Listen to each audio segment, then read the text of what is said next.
अध्यक्ष महोदय, सन्माननीय तत्कालीन मुख्यमंत्र्यांनी ही जी योजना आणली, ही योजना 11 महिन्यात बंद पडली। काल प्रचंड या लोकांनी आंदोलन केलं। आंदोलन केल्यानंतर त्या पोरांच्यावर प्रचंड लाठीमार केला गेला, बदलून काढलेत। या सरकारची सेवा केल्याचं ते बक्षीस होतं। त्या फ्रॅक्चर झालीत काही पोरं, एवढ्या प्रचंड कोणी काय मारतं काय? तुमची सेवा केल्यानंतर 11 महिने आणि त्यांचा पुढेचा भविष्य अंधकारमय आहे। का मागू नये त्यांनी हक्क पुढते असं म्हटलं गेलं, याचा विचार करू। आता तुम्ही म्हणले विचार काय करणार याचं उत्तर द्या ना। हे 11 महिने झाले उत्तर द्या। आणि या भविष्यात 5 वर्ष पूर्ण झाल्यावर 5 वर्ष पूर्ण झाल्यावर हे जे काही आता लक्षवेधी पुकारलेली आहे, मंत्री महोदयचे उत्तर देत आहेत, त्यापेक्षा यांच्या प्रशिक्षणार्थींना जे 11 महिने काम केले महोदय या संदर्भामध्ये सकारात्मक उत्तर देत आहेत। आता युग अध्यक्ष महोदय डिजिटलायझेशनचा आलेला आहे।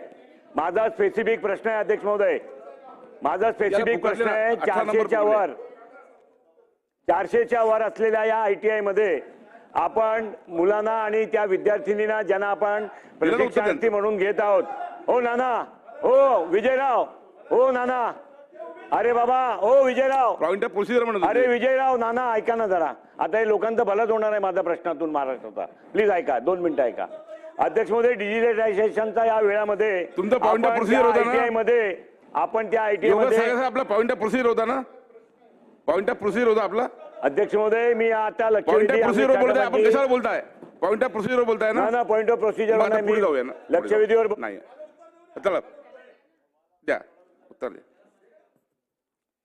माननीय अध्यक्ष महोदय, हा फार महत्वपूर्ण विषय, अरे तर ते विचारतात आता ऐका ना, उत्तर ऐका मंत्री महोदय। माननीय ज्येष्ठ सदस्य आणि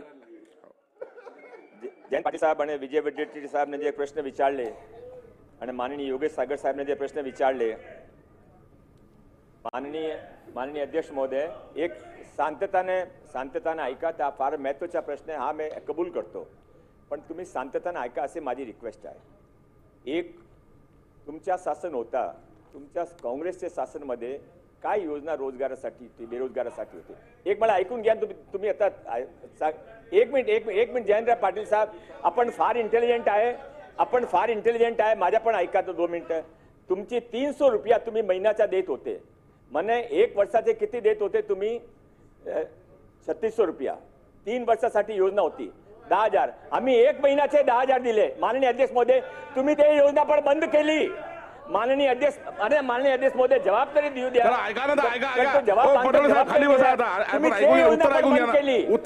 शासन राहिला, तुम्ही एकही योजना बेरोजगारीसाठी रोजगारसाठी ठेवली नाही। माननीय अध्यक्ष महोदय, या योजना कधीही रोजगारसाठी, अरे पण विजय वडेट्टीवार साहेब ऐकून तरी घ्यावा। जयंत पाटील साहेब अच्छा, मला जवाब पूर्ण होऊ द्या, नंतर तुम्ही उत्तर द्यावा। माननीय अध्यक्ष महोदय, या योजना कधीही रोजगारसाठी, एम्प्लॉयमेंटसाठी ना होती, हा फक्त प्रशिक्षणासाठी होती आणि प्रशिक्षण दिला 6 महिन्यासाठी होती, नंतर 5 महिना वाढून दिला। आणि माननीय अध्यक्ष महोदय, या योजनामध्ये जे विद्यार्थ्यांना भाग घेतला त्यांच्या नंतर काय, हा महत्त्वाचा प्रश्न आहे। तो त्यासाठी आम्ही एक उपाययोजना केली आहे, मी उपाययोजना वाचत होते, परत ते पटलावर ठेवून 6 पॉइंट आम्ही तयार केलाय, प्रत्येक विद्यार्थीने त्यांचा लाभ घेऊ शकता। आणि माननीय विजय वडेट्टीवार साहेब, हा योजना बंद केली है जी, आजपासून सुरू झाली आहे ते योजनाचा लाभ। आज मी घोषणा करतोय 1 जानेवारी पासून ज्या योजनाचे विद्यार्थी जे शिक्षण घेतलाय त्यांच्यासाठी मी काही स्पेशल योजना तयार केली आहे, ते अंमलात येईल। लक्षवेधी सूचनांचे जोडपत्र सभागृहाच्या पटलावर ठेवणे। महोदय, मी आपल्या अनुमतीने मविष्य नियम 105 अन्वये लक्षवेधी सूचना। देश विदेशातील प्रत्येक घडामोडींचे लाईव्ह अपडेट मिळवण्यासाठी आता साम टीव्हीच्या सर्व सोशल मीडिया प्लॅटफॉर्मला लाईक, फॉलो आणि सबस्क्राईब करा। तसंच सर्व नोटिफिकेशनसाठी बेल आयकॉन प्रेस करायला विसरू नका।